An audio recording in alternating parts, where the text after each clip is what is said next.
Hello students, कैसे हैं आप सभी लोग। मुझे लगता है कि आप लोग बहुत अच्छे से तैयारी कर रहे होंगे, है ना। और जो भी परेशानी आ रही होगी स्ट्रगल करके उसको सॉल्व कर रहे होंगे, है ना। तो चलिए हम लोग पढ़ते हैं। हम लोग नेक्स्ट एक्सपेरिमेंट की तरफ बढ़ते हैं और ये जो एक्सपेरिमेंट है इसको जरा गौर से देखिएगा। सिंपल पेंडुलम से रिलेटेड है, जिसमें लिखा है dissipation of energy by plotting a graph between the square of amplitude and time. ठीक है, तो देखिए बेसिकली सिंपल पेंडुलम में एनर्जी डिसिपेट हो रही है और उसमें हमें ये ग्राफ को प्लॉट करके भी समझना है, ठीक है ना। चलिए भाई, तो इसमें हम लोग सबसे पहली बात ये जानते हैं, जैसे सबसे पहले कुछ नॉर्मल चीजें डिस्कस करते हैं, ठीक है। तो हम लोग जानते हैं, जैसे कि पढ़ चुके हैं कि ये कोई सिंपल पेंडुलम होता है और ये सिंपल पेंडुलम ऑसिलेट होता है। ओके, ऐसे सिंपल पेंडुलम ऑसिलेट होता है, ये मीन पोजीशन होता है और ये एक्सट्रीम पोजीशन होता है, ठीक है। ये एक्सट्रीम होता है, दो एक्सट्रीम पोजीशन होते हैं, है ना। एक्सट्रीम पोजीशन ऐसे दो होते हैं, है ना। तो यहां पे ये सिंपल पेंडुलम है, ये मेन पोजीशन, ये दो एक्सट्रीम पोजीशन, ठीक। अब इसमें होता क्या है कि एनर्जी जो होता है उसका फॉर्मूला होता है half M omega square A square. तो ये जब भी कोई पार्टिकल या कोई ऑसिलेटर या पेंडुलम ऑसिलेट करता है तो इसकी एनर्जी का फॉर्मूला होता है half M omega square A square. M is the mass of the bob, omega is the angular frequency and A is the amplitude, ठीक है ना। तो यहां पे ये एनर्जी का फॉर्मूला होता है, ठीक बात है। बहुत लोग एनर्जी का फॉर्मूला ऐसे भी लिखते हैं, जैसे यहां पर एम ओमेगा स्क्वायर को के कर लेते हैं तो हाफ के ए स्क्वायर भी लिख लेते हैं, ठीक है भाई। हाफ के ए स्क्वायर लिख लीजिए, इसमें कोई परेशानी है नहीं, ठीक बात है। चलिए, तो ये एक सिंपल सी बात थी और ये सिंपल पेंडुलम का कहानी है, एनर्जी भी हम जानते हैं, ठीक है ना। अब यहां पर ये जो है एक्सपेरिमेंट क्या है इसको जरा समझते हैं। ये एक्सपेरिमेंट क्या है इसको जरा हम लोग समझते हैं। यहाँ पे एक्सपेरिमेंट में सबसे पहली बात क्या लिया गया ये सुनो। दरअसल यहां पे क्या लिया गया, ये जो है एक ये स्प्लिट कॉर्क कहलाता है, ध्यान से समझना।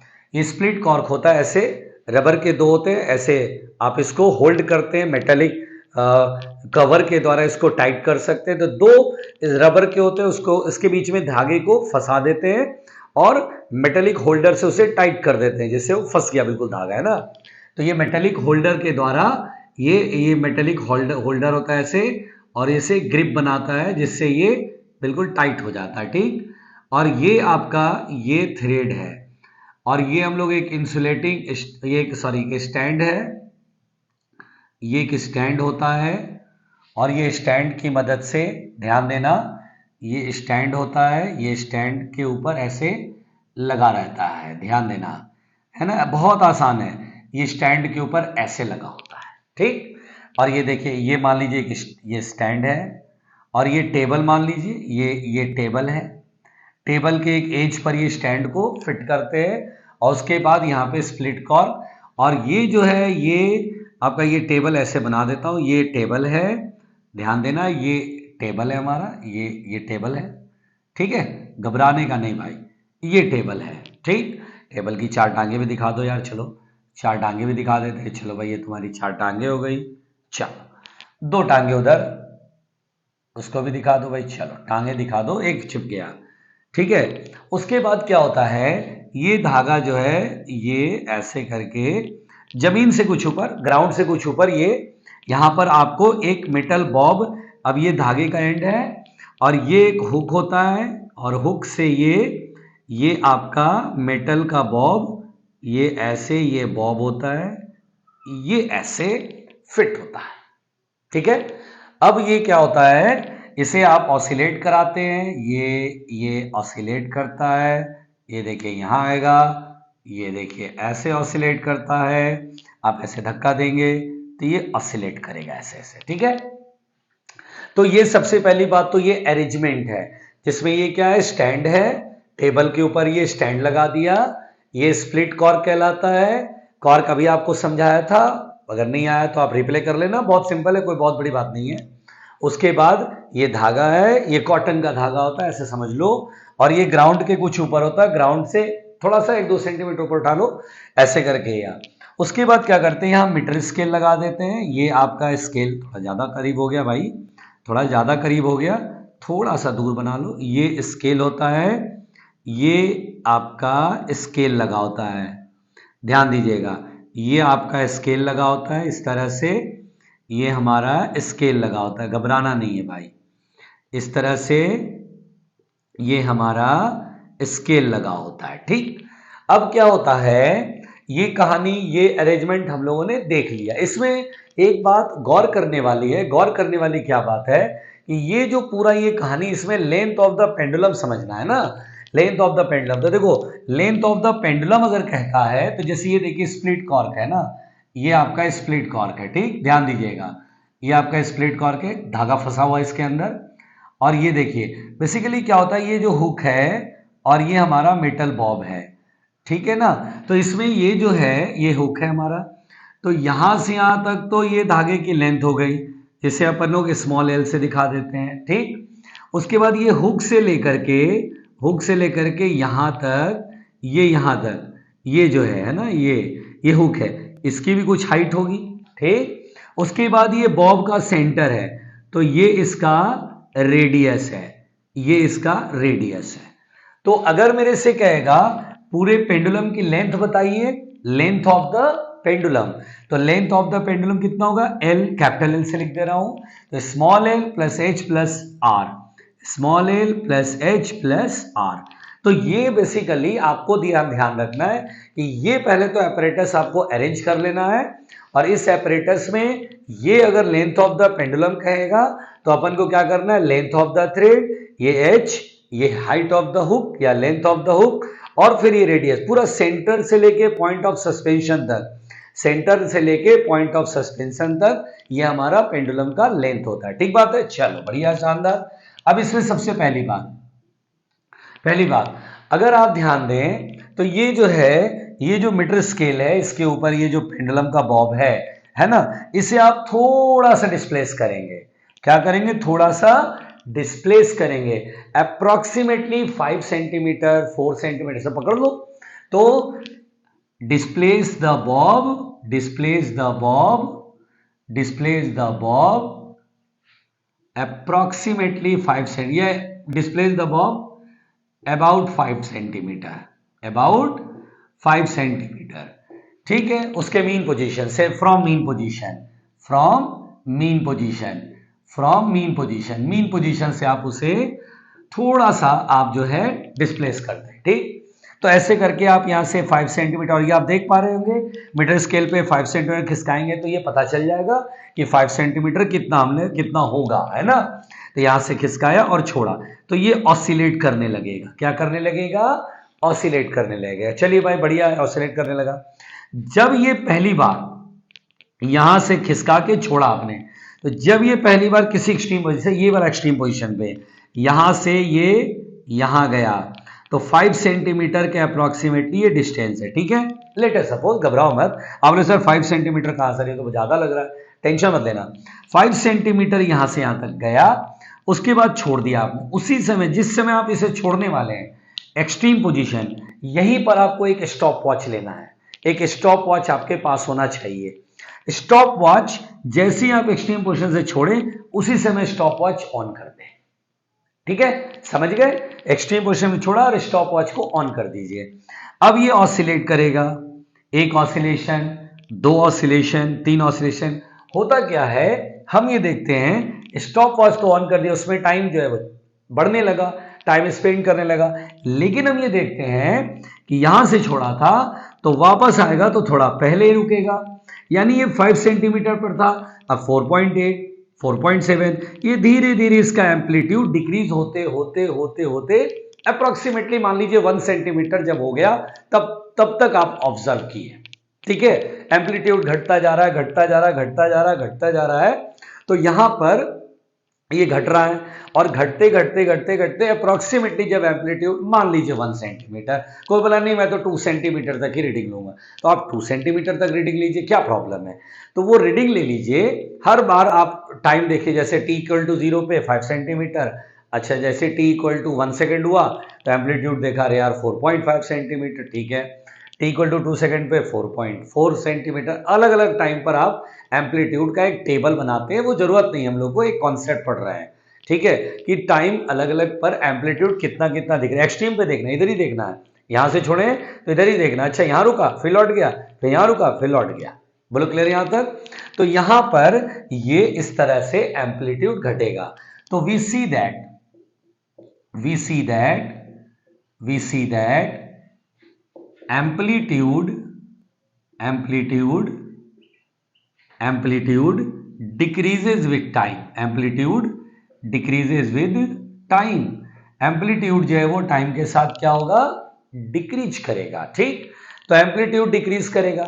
अगर आप थोड़े से दिमाग में ये सोचते हैं कि सर एम्पलीट्यूड क्यों डिक्रीज करेगा, भाई एम्पलीट्यूड क्यों डिक्रीज कर रहा है, तो यहां पर दरअसल एयर रेजिस्टेंस की वजह से ऐसा होगा। एयर रेजिस्टेंस मोशन का अपोज करेगा, जब ये बॉब इधर की तरफ जाएगा तो एयर का रेजिस्टेंस इधर की तरफ खींचेगा, तो हम यहां पर बोलेंगे कि there is some damping due to air resistance की वजह से धीरे धीरे एम्पलीट्यूड डिक्रीज करेगा। यहां पर एक कंफ्यूजन हो सकता है स्टूडेंट्स के साथ, कंफ्यूजन ये होता है कि हम लोग एसएचएम वाले चैप्टर के अंदर ये पढ़ते हैं, बिल्कुल ध्यान से समझना कि एयर रेजिस्टेंस की वजह से एम्पलीट्यूड डिक्रीज कर रहा है, ठीक बात है। यहां पर हम सिंपल पेंडुलम में पढ़ते हैं कि सर यहां पे जो डैम्पिंग फोर्स है, जो एयर रेजिस्टेंस, तो वहां पर हम लोग पढ़ते हैं डैम्प्ड ऑसिलेशन एसएचएम के अंदर, जिसमें पढ़ते हैं कि सर जो डैम्पिंग फोर्स होता है या जिसे आप विस्कस फोर्स भी कहते हैं, वो विस्कस फोर्स डायरेक्टली प्रोपोर्शनल होता है v के, और डायरेक्शन लगाए तो माइनस के। But this is only the assumption, ये एक स्पेशल केस एज्यूम किया गया है, हर बार थोड़ी ना होगा। अब जैसे मैं एक्सपेरिमेंट एयर में कर रहा हूं, तो यहां पर जो विस्कस फोर्स है वो स्पीड के डायरेक्टली प्रोपोर्शनल हो, और माइनस साइन सो दैट की वेलोसिटी के अपोजिट लग रहा है, मतलब जैसे इधर जा रहा है तो इधर लगेगा, इधर जा रहा है तो इधर लग रहा है। तो ये एक स्पेशल केस हम थ्योरेटिकली पढ़ते हैं, लेकिन हर बार विस्कस फोर्स या रेजिस्टिव फोर्स वेलोसिटी के डायरेक्टली प्रोपोर्शनल ऐसा कोई जरूरी नहीं है। बात समझ में आ रही है। तो ये हम थ्योरी में पढ़ते थे कि सर वो विस्कस फोर्स जो है वो v के डायरेक्टली प्रोपोर्शनल है, उस समय जो है डैम्प्ड ऑसिलेशन की पूरी कहानियां पढ़ते थे, वो अलग है। ये एक्सपेरिमेंट में हवा में आप इस पे पेंडुलम को ऐसे झुला दिया तो एयर रेजिस्टेंस v के डायरेक्टली प्रोपोर्शनल थोड़ा ही ना है, ठीक है। तो यहाँ पे वो वाली बात नहीं सोचनी है, ठीक। अच्छा, अब यहाँ पे एम्पलीट्यूड डिक्रीज करता है विद टाइम, ठीक है ना।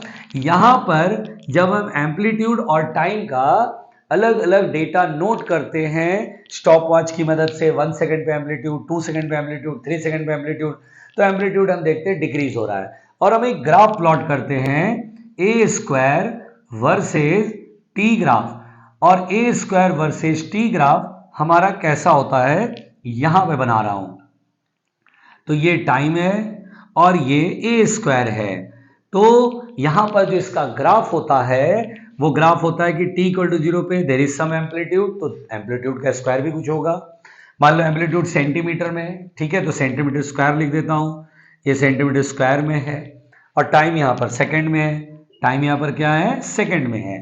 तो इसका जो ग्राफ होता है अलग अलग टाइम पर अलग अलग एम्पलीट्यूड नोट किया गया। ग्राफ का कोई इक्वेशन नहीं लिखना यहाँ पे, ग्राफ का कोई इक्वेशन नहीं लिखना यहाँ पे, बात समझना, ग्राफ का कोई इक्वेशन हमें नहीं लिखना यहाँ पे। ये तो ऑब्जर्वेशन से अलग अलग टाइम पे अलग अलग एम्पलीट्यूड नोट किया, ग्राफ में वो पॉइंट दिखा दिया, और जब हम उसे ज्वाइन करते हैं तो हमें इस तरह का ग्राफ मिलता है।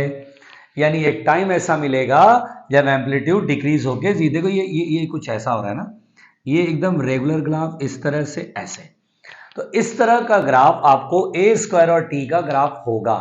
हो सकता है कि एग्जाम के अंदर जेई या नीट में आपके एग्जाम में एम्पलीट्यूड का स्क्वायर और टाइम का ये ग्राफ पूछ ले भाई कि भैया in experimental study the graph of A square versus T graph, है ना, ऐसे करके पूछ ले, ए स्क्वायर वर्सेस टी ग्राफ पूछ ले, तो आपको ये ग्राफ याद भी करना है। इस ग्राफ का कोई इक्वेशन नहीं होगा, कि आप सर ए स्क्वायर और टी में रिलेशन बताओ, तो ए स्क्वायर और टी में रिलेशन नहीं देखना हमें, यहाँ पर बस ये ऑब्जर्वेशंस है, अलग अलग पॉइंट पर ये ज्वाइन कर दिया गया तो हमें ये ग्राफ फाइंड आउट होता है। ठीक है, तो एक्सपेरिमेंटल फाइंडिंग्स इसको कहते हैं। ठीक बात है, चलिए भाई, तो एम्पलीट्यूड डिक्रीज हो रहा है, ये हम लोग को अब समझ में आ गया ये एक्सपेरिमेंटल स्टडी से।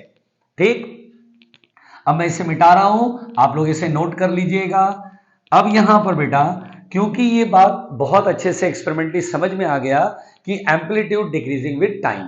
ठीक, अब यहां पे एनर्जी को अगर हम देखें तो एनर्जी जो होता है, energy of oscillation, energy of oscillation आप लिखते हैं E equal to half M omega square A square, और as A is decreasing with time, so energy of oscillation decreasing with time. So it is clear energy of oscillation dissipating with time. Energy of oscillation dissipating मतलब खर्च हो रहा है ना, loss हो रहा है, तो energy of oscillation dissipating with time, dissipating with time, time के साथ क्या हो रहा है, एनर्जी आपका डिक्रीज हो रहा है। और किस फॉर्म में जाएगा, तो हम लोग जानते हैं मैकेनिकल एनर्जी कंजर्व है भैया, सॉरी टोटल एनर्जी कंजर्व है, तो ये एनर्जी ऑफ ऑसिलेशन लॉस होकर के हीट एनर्जी के फॉर्म में कन्वर्ट होगा, सराउंडिंग में ये एनर्जी ये लॉस हो जाएगी। बात समझ में आया। अब यहां पर बेटा बिल्कुल ध्यान से सभी लोग, तो एनर्जी जो है इसी के बारे में हमें पढ़ना है, और ये जो है एक मैं आपको एक्स्ट्रा अपनी तरफ से बता रहा हूं कि अगर मेरे को टाइम पीरियड कैलकुलेट करने को कहेगा, लेट अस सपोज कि यहाँ पे एयर रेजिस्टेंस को अगर हम इग्नोर करें तो ये वाला जो डेटा है उस पर सवाल बन सकता है। तो अगर मेरे को टाइम पीरियड, अगर मान लो एयर रेजिस्टेंस नहीं है, if there is no air resistance, if there is no air resistance, और उस केस में there is no air resistance, तो उस केस में टाइम पीरियड जो होगा उसका वैल्यू क्या होगा, तो टाइम पीरियड होगा 2 pi under root L by G, और कैपिटल एल की वैल्यू आप जान रहे हैं सामने, small L plus H plus R. ठीक है, अगर ये तीनों वैल्यू दे देगा, कैपिटल एल निकाल करके फिर यहां टाइम पीरियड को कैलकुलेट किया गया है। ठीक है, तो ये जो था आपका डिसिपेशन ऑफ एनर्जी मैंने पढ़ाया bye plotting a graph between the square of the amplitude and time. आप इसे दोबारा देख लीजिएगा, एपरेटस आपके सामने है, ये एपरेटस भी ध्यान रखना है। इंपॉर्टेंट क्या है, ए स्क्वायर और टाइम का ग्राफ, ये भी हमें याद रखना है, और फिर एनर्जी डिसिपेट होता है, ये मैंने आपको समझाया। ओके, तो एक्सपेरिमेंट आप इसको देखिएगा, नहीं समझ में आया तो बार बार वीडियो रिप्ले करना, और कमेंट बॉक्स में जरूर बताना, कोई कंफ्यूजन हो तो मैं उसे क्लियर करूंगा। Okay, thank you.